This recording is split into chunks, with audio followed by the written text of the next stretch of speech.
Rosie, there you are. Hi everyone. Welcome. It's now the top of the hour. We're going to give our participants a couple more minutes to log on. We'll start off at 2 past the hour.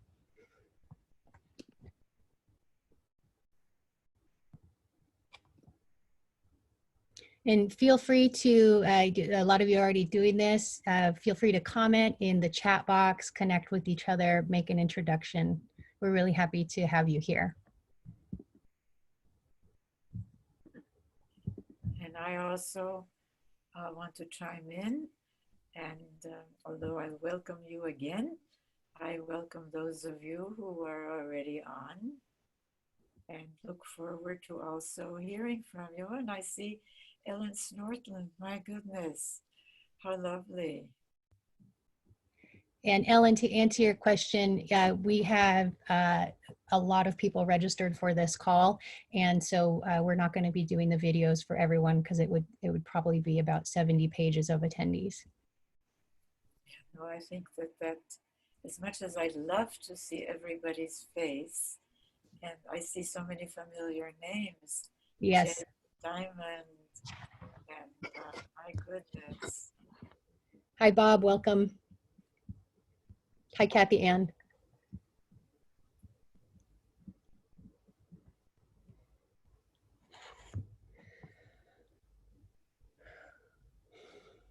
And Ravi, I'm glad you joined us. And Susan, my goodness.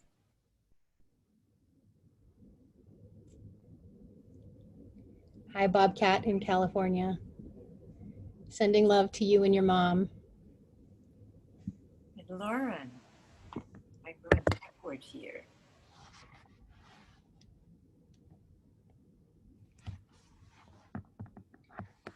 All right, so we will go ahead and get started. And it's really wonderful to see so many familiar names and new names and friends coming in through the chat box. And thank you so much for joining us today. Welcome to the Town Hall with Riane Eisler, hosted by the Center for Partnership Studies. My name is Rosie von Lila. I am a friend of the center and have been collaborating. My background is I've been working for the last 5 years in the finance industry with an organization called New America Alliance. I'm on the board of directors there, and we work to dismantle institutionalized racism within the finance industry. And as happy as I am to see all of you, it is a difficult time in our country right now. And we are in the midst of a rebellion against the tyranny of police brutality in this country. And when I put forth this idea to Riane to host this town hall, the idea was really for those of us who are newer collaborators with CPS and who care about Riane's work and care about this idea of partnership systems and partnerism. We really wanted to create an opportunity for our friends and communities to come together and check out this work. So I know that a lot of you on this call are very familiar and have been involved for a decade or 2 decades. And some of you have just heard about it because I asked you to come as my friend or because Lila or any of our other collaborators did. So thank you for being here today. When we scheduled this, we did not know that the events of the last 2 weeks would be transpiring and sending our country into the upheaval that it's in. We're in the midst of this rebellion because we're in a system that doesn't care about the majority of humanity. And we're in a system that doesn't care about the lives of Black and brown people.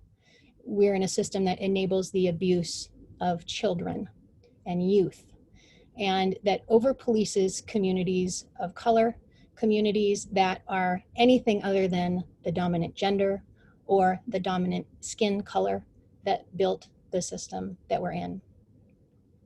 So I'm going to spend just a couple minutes here as a preamble, and then I'm going to introduce Riane. We'll go into some questions, conversation with her, fireside chat style, and then we want to hear from you. As we're going along, please write your questions into the chat box. Please write your ideas into the chat box.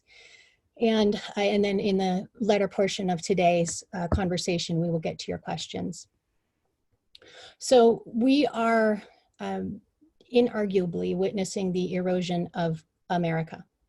And prior to there being protests and riots in over 100 American cities, here is the what's so about our country. 17% of children in this country live in poverty, the richest nation in the world, and 17%, almost 20% of our children live in poverty. We know that between 1987 and 2016, the mortality rate related to pregnancy, it increased by 250%. And we know that it affects Black women at more than 3 times the rate that it affects white women. We know that every night there are more than 500,000 people who are experiencing homelessness and are sleeping on the street or in their cars. And with the unemployment rate being what it is now, we're anticipating that that number is going to increase tremendously. The context for today's conversation is around Riane's work on partnership and domination systems. And I'd like to kick this off by reading a quote from a recording of Donald Trump that came out today. He said this, and I transcribed this in listening to the audio that you can find online, and this was a call with state governors. And I quote, "You have to dominate.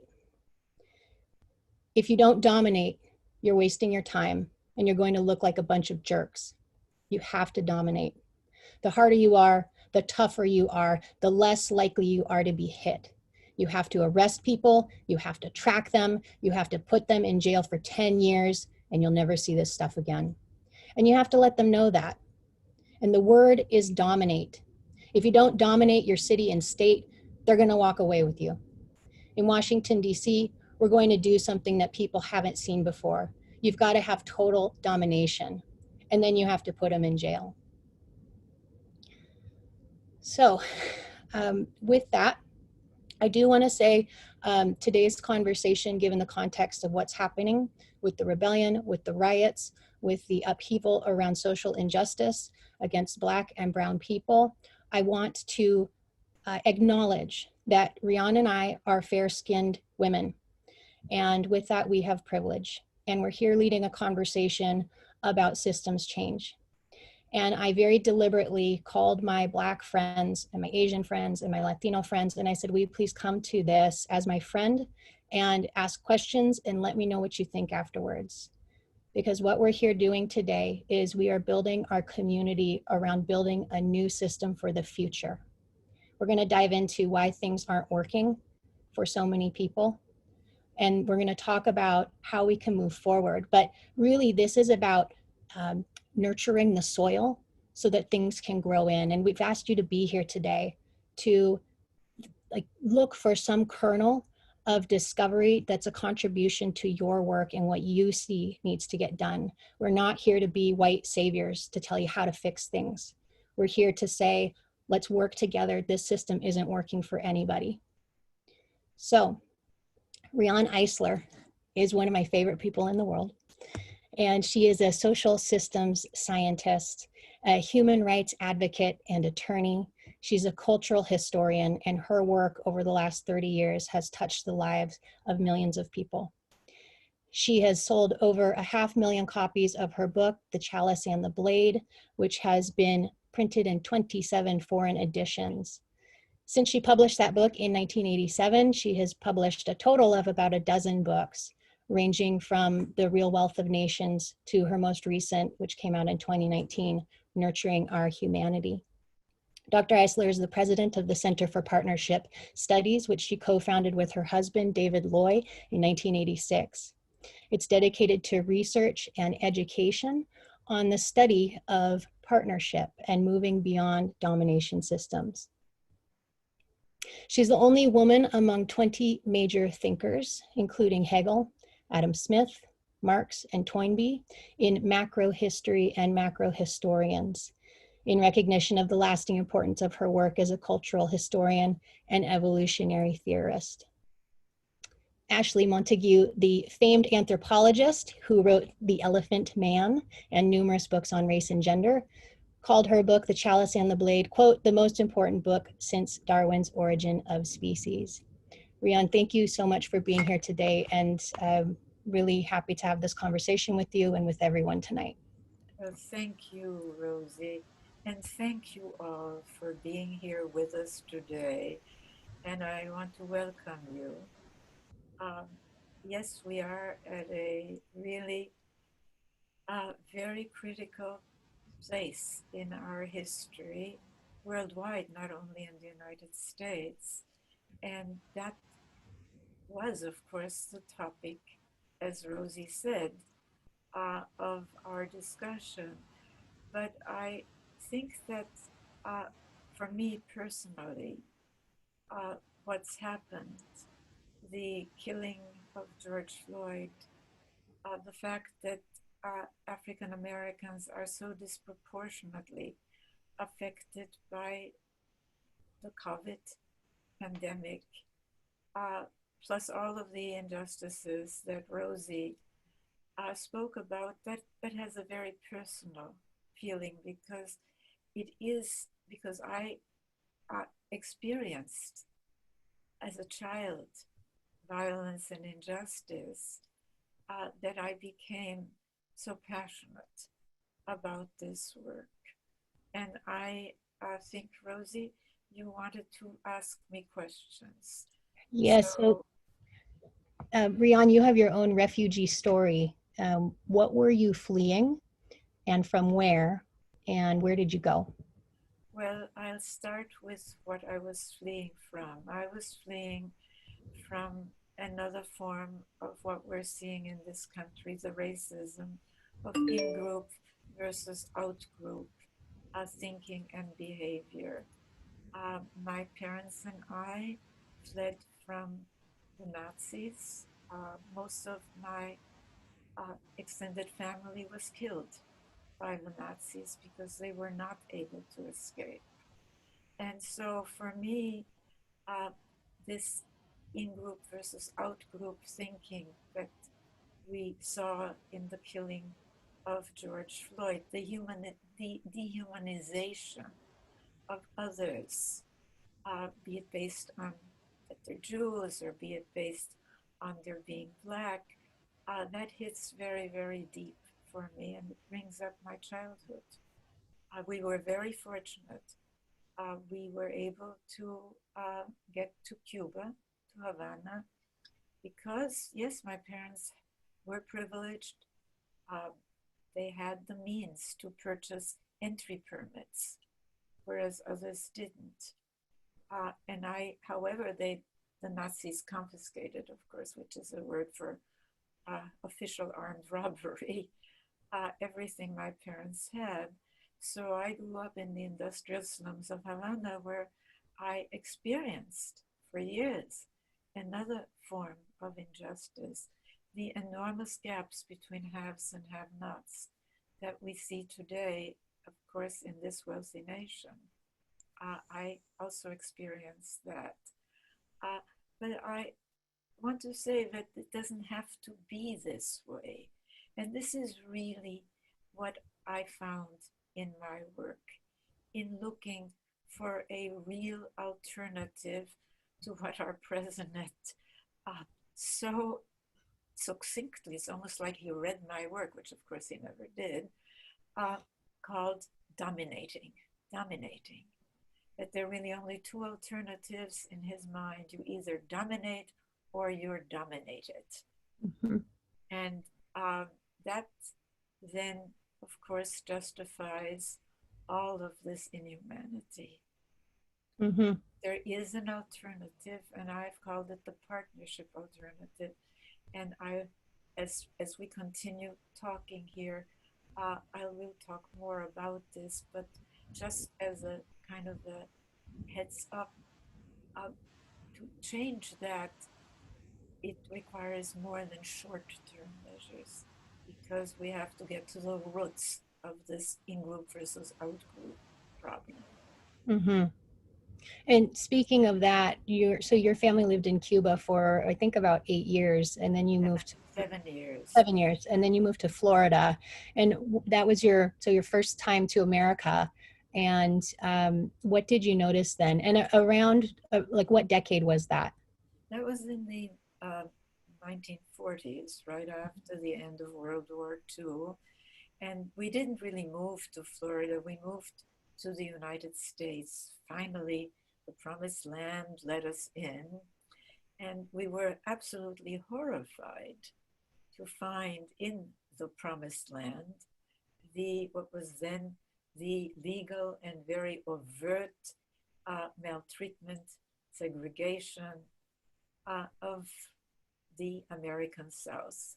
So while my parents had at one point thought that they might settle in Florida, that became clearly not what we were going to do.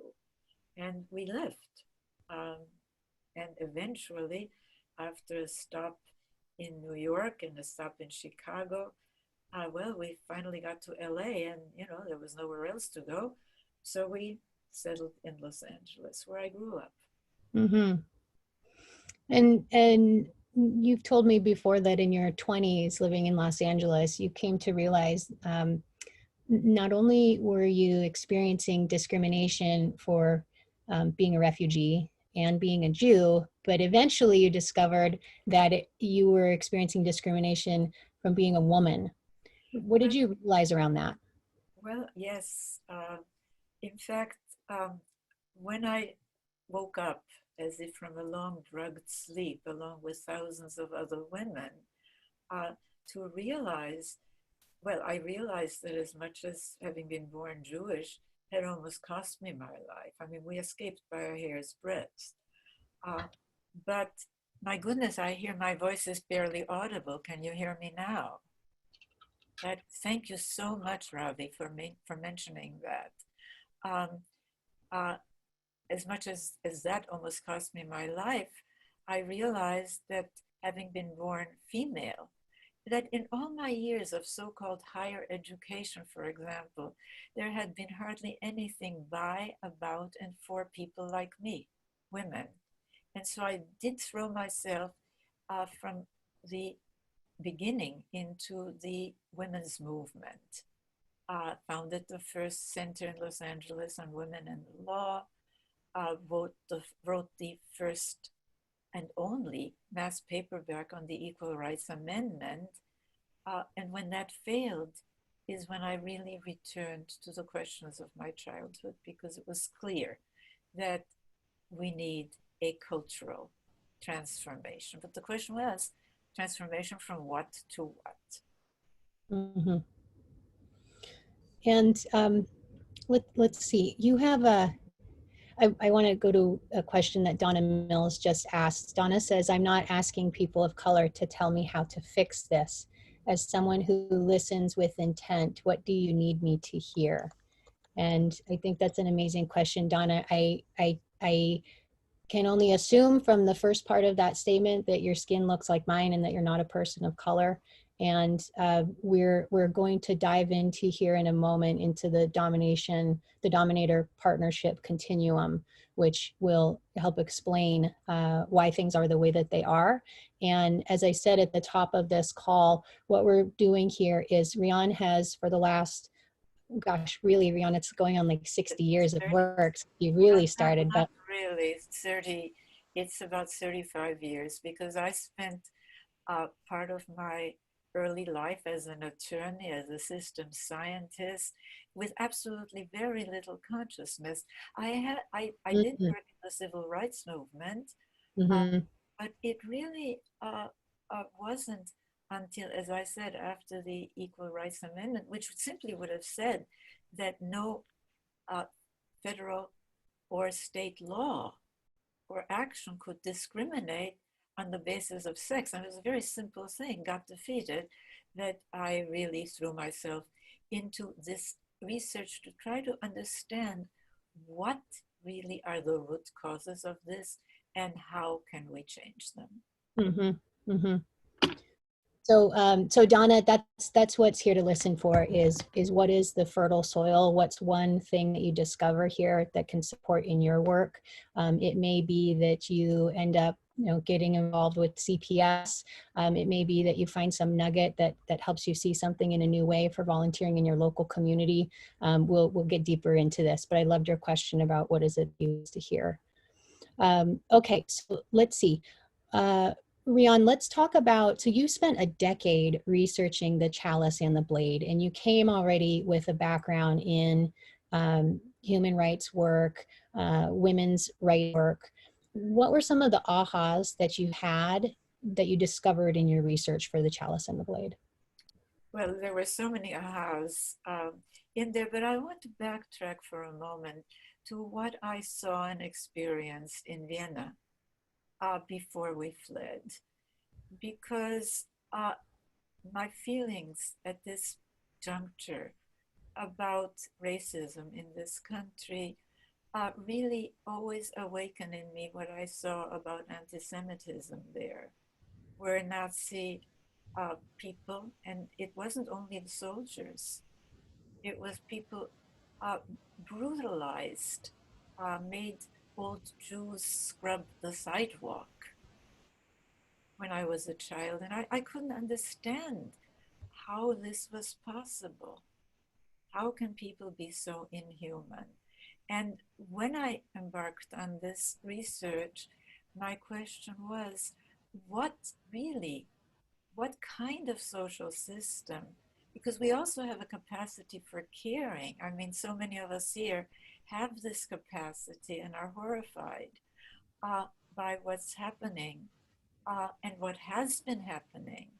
Uh, we have an enormous capacity for consciousness because you have to be very unconscious not to realize how terrible and wrong racism is.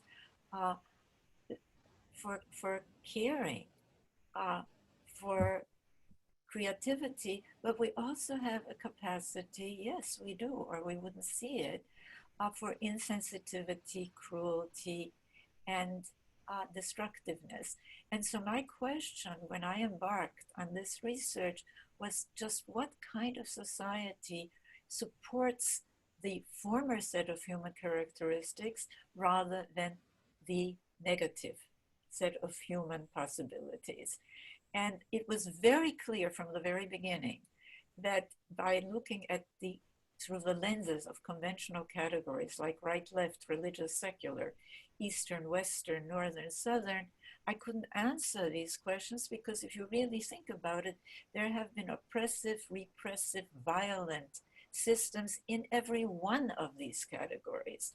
And I also discovered something else, which takes us to root causes that strangely, just as studies of societies and so much of what I had taught had nothing about the female, women, uh, uh, our conventional social categories either marginalize or simply ignore the majority of humanity, women and children. And that was a big aha. I Mm-hmm. mean, really big. And once we become conscious of this, we realize how flawed really our understanding of what is needed for transformational change has been. Mm-hmm. But I also discovered in the course of this that it hasn't always been this way. And that's very, very important for us to know that in this, what I call the partnership domination continuum, for millennia, that's right, thousands and thousands of years, we humans lived in ways that orient more to partnership, where instead of this top-down system, be it in the family or be it in the state or tribe or in the economy, instead of these rigid straitjackets, for women and for men, where, as Trump put it, to be a real man, right? To not be despised as weak. Mm-hmm. You've got to be brutal. You've got to dominate. Mm-hmm. But instead of that, you had much more fluid gender roles and relations. And of course, we're seeing movement in that direction today. And I want to say to you that this is fundamental and it relates to racism.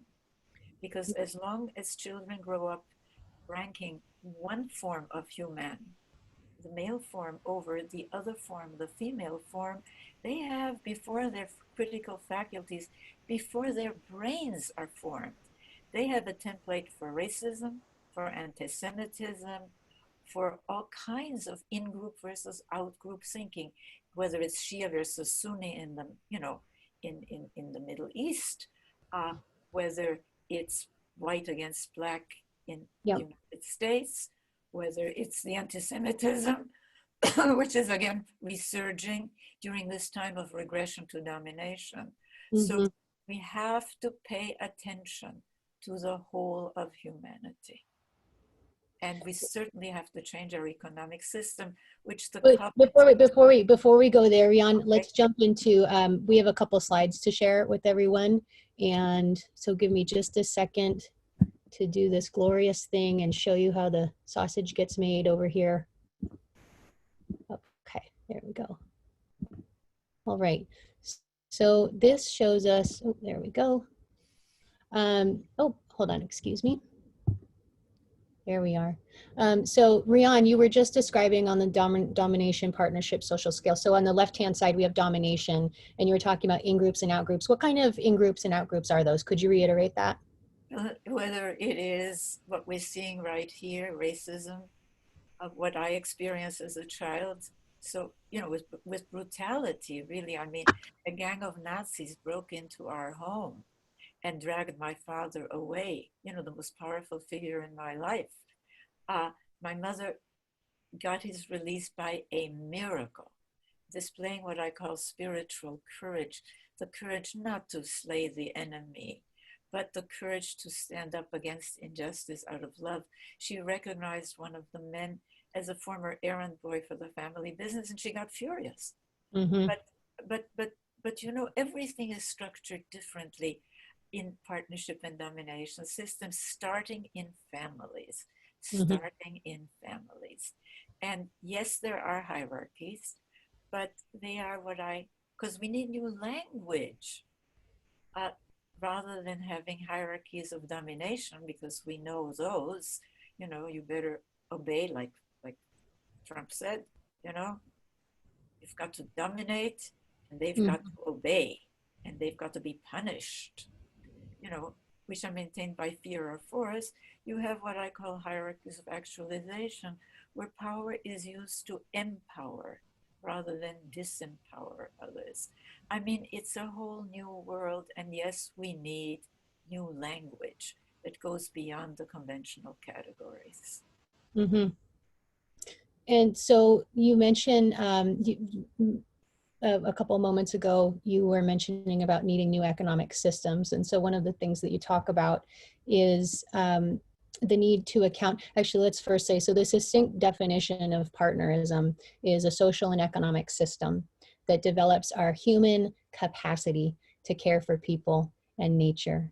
And that's really what has been missing from our economics. And so in your definition of partnerism and in the real wealth of nations, you describe the old economic map, excuse me. Yes, which basically leaves out, I mean, it's almost ludicrous if you look at it, because lying there on the floor are the three life-sustaining sectors of the economy on which everything depends. Uh, the household economy, the natural economy, and the unpaid community economy. Uh, so the economic map that I've proposed in the real wealth of nations, a caring economics of partnerism, includes those sectors so that we have a more complete, just as we really can't understand and change really in a sustainable and long-term way our social systems without including the majority of humanity, women and children, in our understanding of what society is all about. We cannot change economics without taking into account these unpaid sectors. And the COVID pandemic, of course, has shown, hasn't it, the enormous value of the work of care, be it in households for those of us like my husband and I mean, he's 95, we're in complete isolation at this point, and I'm the main caregiver, of course. Uh, but so many of us find ourselves that way, or whether it's healthcare or whether it's the people who are, many of them, black or brown, who are risking their lives so that we have food on our, so that we can survive. That's care. That Mhm. is care. And I won't go into the details right now, but one thing that if you take nothing else away with you, this is really important. You know, human societies, human economies, human belief systems, they're human creations. We created them. And as I show in The Chalice and the Blade and in Sacred Pleasure and in other books, uh, we've been on a domination detour, really, for 5,000 years from our original direction towards not a perfect society, but a more caring and balanced way of life. Uh, Mhm. we can use that template of the partnership system. It's a long term project, but we can build the foundations for a partnership system, including a caring economics of partnerism. And before we jump into the social wealth index, I want to say Trevor Noah made an amazing video over the weekend. It's 18 minutes long, and in that he says something that I say about our Constitution, which is our Constitution is our fundamental contract that we make as a society. And he says society is a contract that it's a contract that we sign amongst each other as a group, and it can either be spoken or unspoken. And he says we agree on the common rules, the common ideals, common practices that identify us as a group. And that group can be team humanity. And he says that the contract is only as strong as the people who are abiding by it. And what we're seeing right now, we heard Harvard professor Cornel West say a couple of days ago that what we're witnessing is the erosion of legitimacy of our leadership. And that's the erosion of our authority leadership, the police, erosion of our government leadership.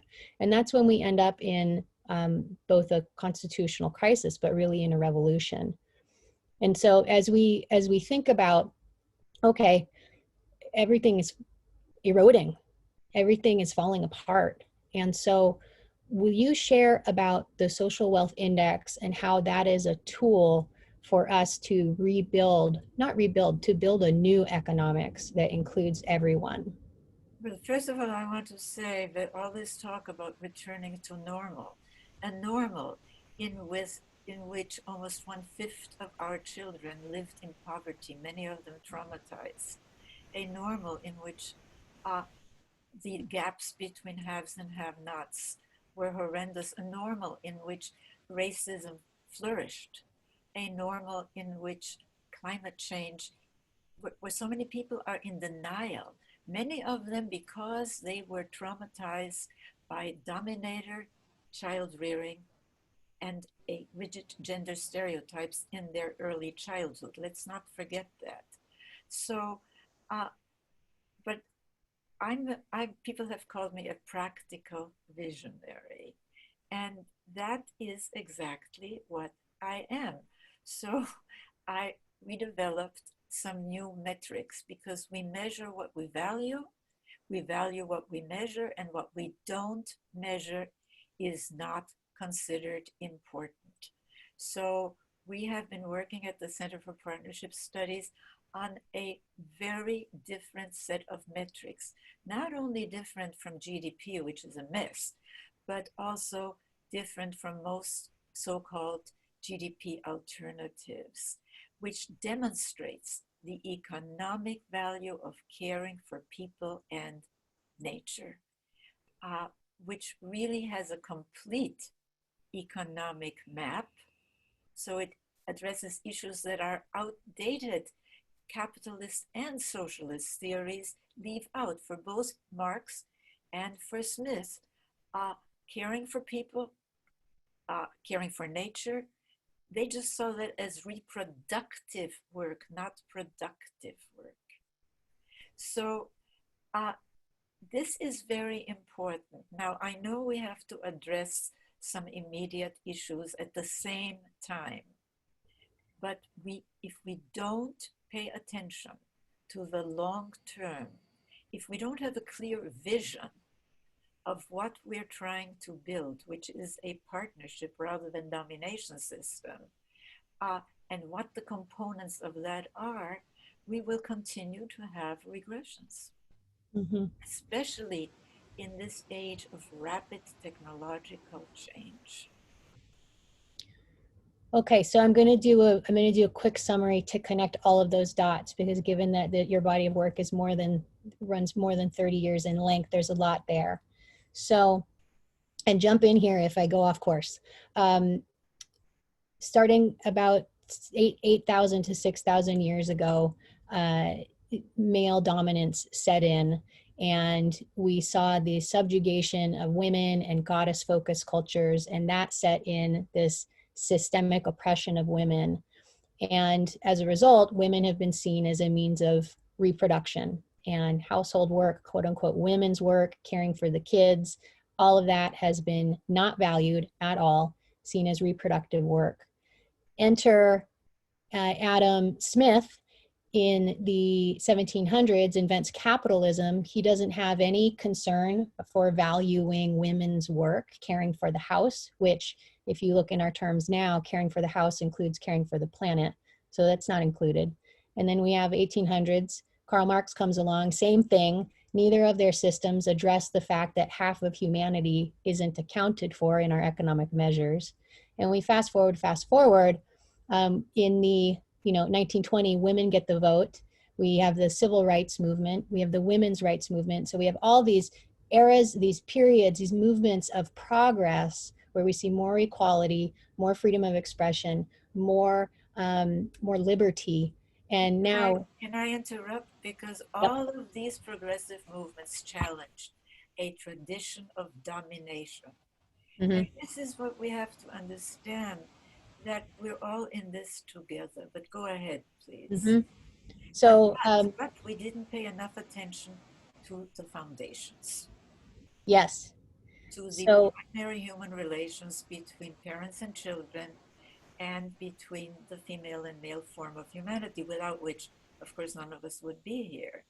Right. And that affected economics with a gender system of values, which you've been explaining, where there's always enough money for prisons, the domination, right, of the sort of the archetype of the punitive father, or for weapons and wars, the hero as killer, but we don't seem to have enough money for caring for people. For healthcare, childcare. I mean, this is something we have to really begin to understand and change. Yes. So Social Wealth Index then is a tool that Center for Partnership Systems is creating. It's under development currently. There will be a white paper coming out next January. And the index is really going to take about another 18 to 24 months to produce. And then it will be a tool that's available for local policy, state policy, federal policy. So our goal is to work with legislators to create caring policies. Policies that value the orientation towards partnership and care and investment in children. And to sum it up, we like to say that partnerism includes everyone. And we're going to go now to questions. And before we do that, I want to show, so we have one question, which is, how can this work? Actually, at a time when people are taught by the system that the only way to change it is to be the dominator, how can we reach future generations to work in partnership to build a system that cares for and includes everyone. And I want to show a video that came on this weekend. That's just a 2-minute video that tells this story and asks this question. I understand. Well, we worried about this. I understand. But we won't stand up for it. I understand. They get killed on the day. Talk to me. I understand. How old are you? I'm tired of this. How old are you? I'm 45 years old. 45 and I'm 31. And I'm tired of seeing it. And you the older generation than me, and I am too. And we've been standing around as the older ones, taking all this bullshit. Always hoping for a kumbaya fucking y'all. Come on. Always standing around for a kumbaya. Ain't nobody coming to protect us. Let me tell you, we gotta start our own fucking life. I understand. But let me tell you something right here. This 16. He's 16. Oh my God. Kill him, he's 16. What we gonna do? You tell me. What we gonna do? This ain't the way. Because they ready to let loose. If the United States president say, if you loot, we shoot. We shoot doing this for us. I know it. It's on the way. But it's time to stand up. At this point, I'm ready to die. What's going on? Let me tell you something. That's the problem that we got. You see right now. It's gonna happen 10 years from now. And at 26, you're gonna be doing the same thing I'm doing. You understand that? 10 years. You're gonna be right here too. But he also got so what I need y'all to do right now at 16 is come up with a better way. Because how we doing it, it ain't working. He angry at 46. I'm angry at 31. You angry at 16. You understand me? Putting yourself in harm's way is not the way. No, it's not. You and the other your counterparts the same age and that has that same power. Y'all come up with a better way. Because we ain't doing it. Oh my God. And I have a 5-year-old son. Oh my God. And it ain't happening. Oh yeah. How much 5 years ago, keep in my stop, did the same shit y'all doing. And I think that we are talking about a better way. And what we need to do is to really uplift the people who are modeling good behavior.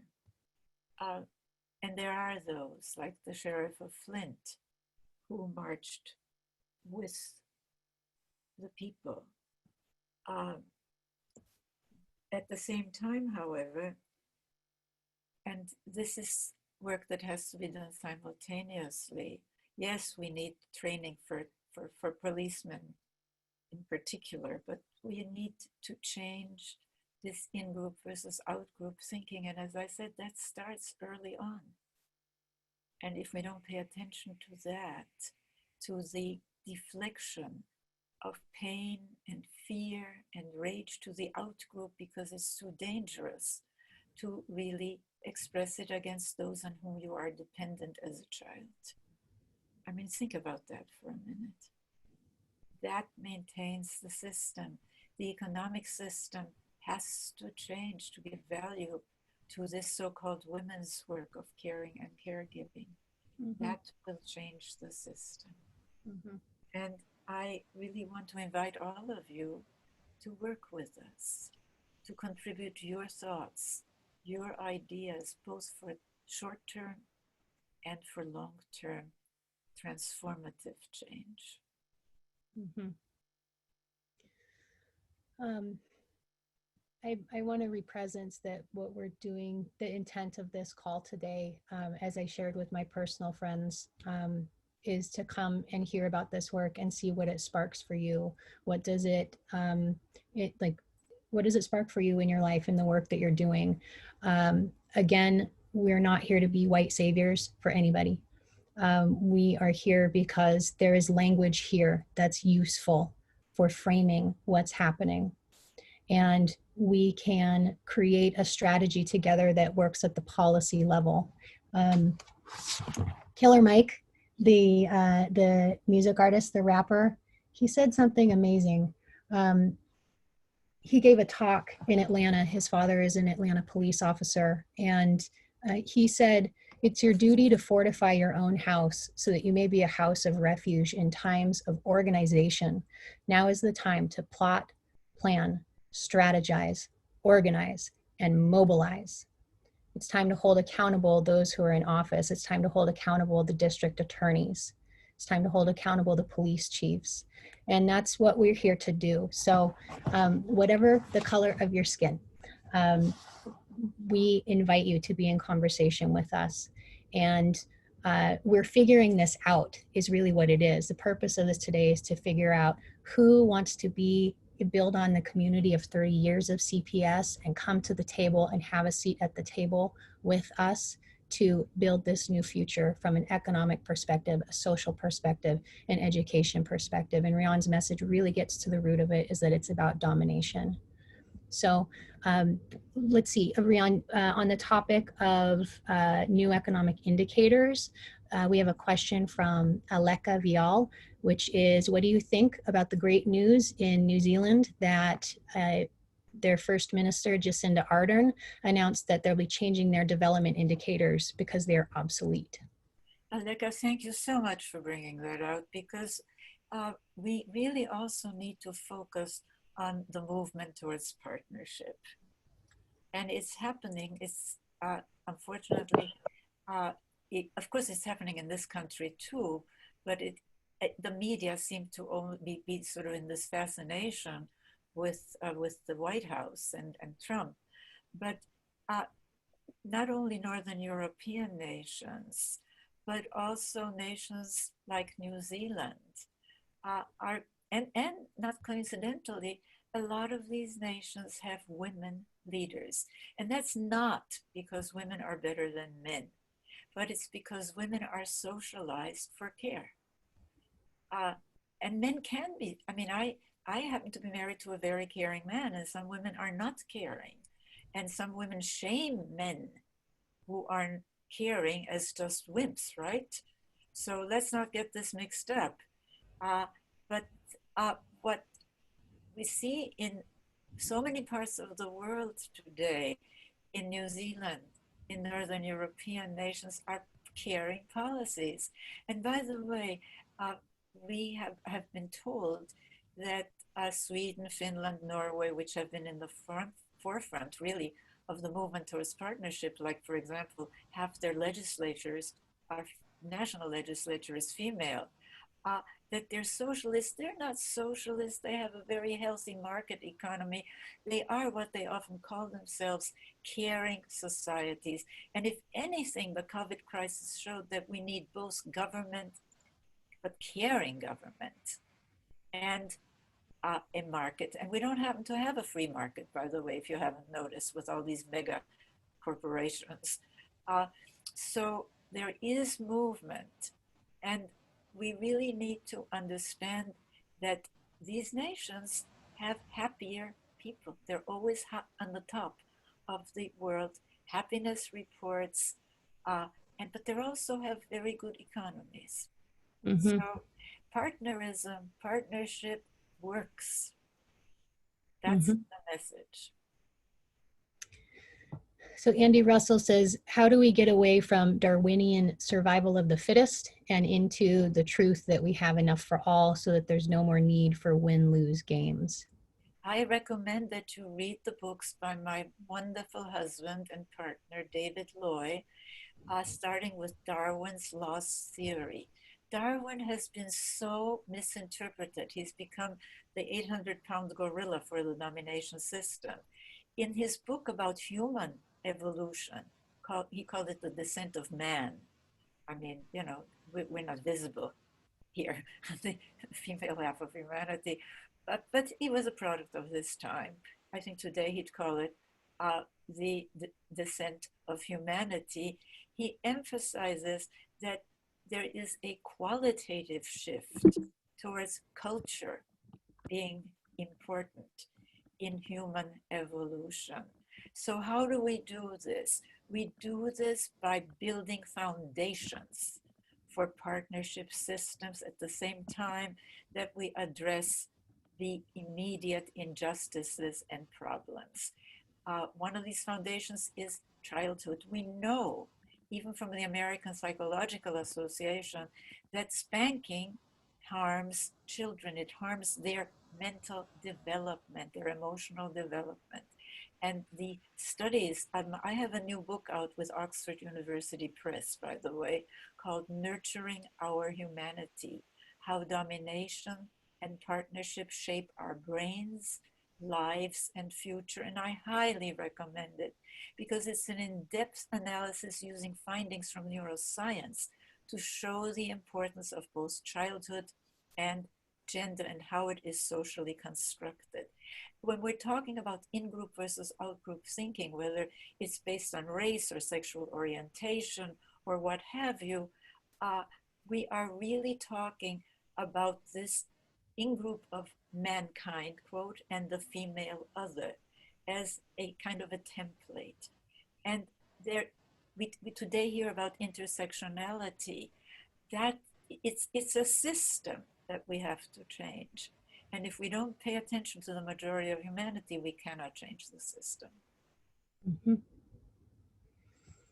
And of course, the other cornerstones are economics and stories. We've been told a terrible story, like you just brought up. It's an erroneous story. And in Nurturing Our Humanity, we show again and again, drawing from clinical experiments, from findings from neuroscience, that if anything, our human capacity for consciousness, caring, and creativity is actually more human than these other capacities. But, and this is a big but, the issue is not just our genes, it's gene expression. And that is very different in a partnership or domination social setting. Mm-hmm. Yeah, read Nurturing Our Humanity, everybody. It's rich. It's got a lot of stuff in it, a lot of information. Mary Claire Folk asks, are you familiar with Genevieve Vaughn's decades of research and experimentation with the gift economy? And let's see. I am. She wants to know if you'd like to do a town hall with Genevieve.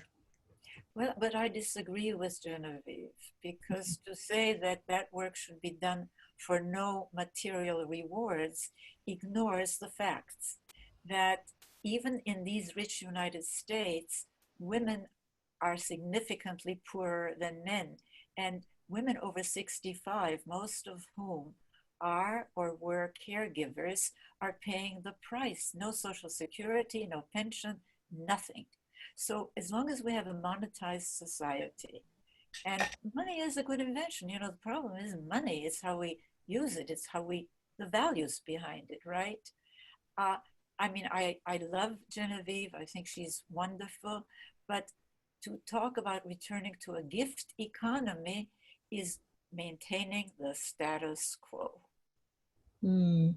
And men are doing more, not enough, but more of the care work in families now that women's status has risen. This is what we see in Nordic nations, that as the status of women rises, women are in parliament, etc., are heads of government, men no longer find it such a threat to their, quote, masculinity to also embrace more caring, so-called feminine, right? Because, you know, to be a real man in a domination system is not to be like a woman, soft, caring. Got to get rid of that because it misshapes both women and men. Mm-hmm. Thank you.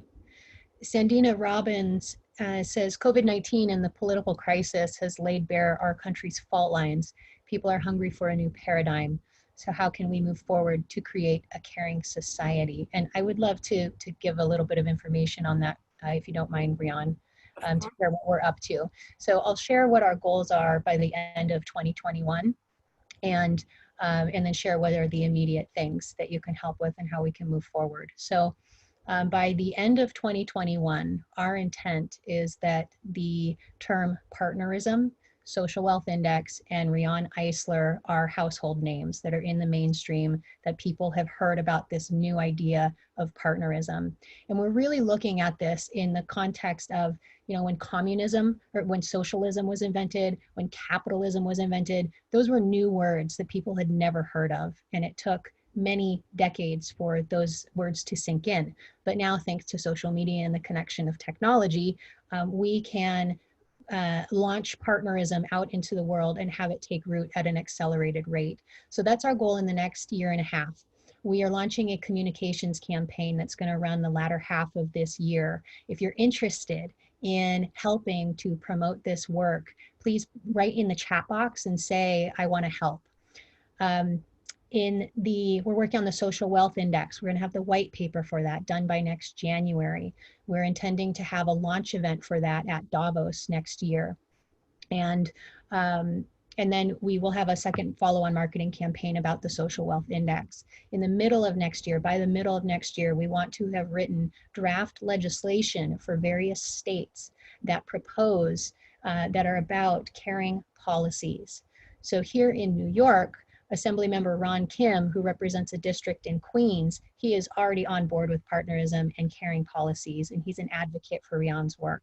I'm working to get several other assembly members here on board with this. So if you have political connections to governors, assembly members, state senators, federal legislators, we would like to meet them or have you be an ambassador for our work to help get this word out there.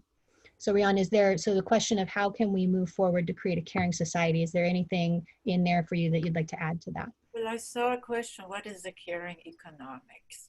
What is the caring economy? And I want to distinguish it, I'm so glad you asked, from the care economy. Since in the real wealth of nations, and if you really want to know what a caring economy is, the subtitle of the real wealth of nations is creating a caring economics. But in a nutshell, the devaluation of the work of caring for people and nature is what a caring economy changes. But it also includes the work for social justice. That is caring work. I mean, the fact that we don't care for people because they're poor or because they have a different skin color, I mean, that's the in-group versus out-group, the dominator and the dominated. That is really absolutely ingrained, like you remember the caveman cartoon? With one hand, he's got a weapon, with the other one, he's dragging a woman by the hair. So what we show children, that cartoon, before their brains and their critical faculties are formed, and what's the message? That's how it is, that's how it's always been, and that is a lie. It need not be that way. We are moving away from it, and we lived for millennia not in that way. So there's so much I'd like to really share with you, but I want to say that you are the future. You are the agents for real cultural transformation. And if we focus on these four cornerstones in the long term, at this, childhood, gender, economics, moving to a caring economics, where caring for people and nature is understood to be valuable. In fact, the most valuable human work, especially in our age as we're moving towards automation. Think about that for a minute. You can't automate caring, at least not successfully. And new language, partnerism is new language. Social psychologists and linguistic psychologists tell us the truth. The categories available in a language, they channel our thinking, making it almost impossible to see other alternatives. And as long as you're stuck in right, left, religious, secular, Eastern, Western, you've lost it right there. Great. So we're just about to hit the top of the hour. Lots of people saying, I want to help. I'm so happy to see that.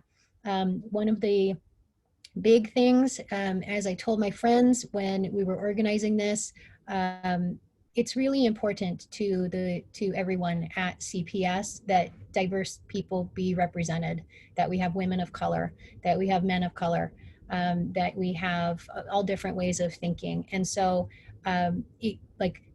please help bring your friends who are Black and brown and Asian and Indigenous. Please bring them to the table so that we can have a conversation with them to see how we can help them, and so we can help shift the systems toward partnership. Let's see, we're just about at time. Riane, any last words? Well, it just occurred to me that if there are any Latinas or Latinos in the audience, we really need to bring this into the Latino community, um,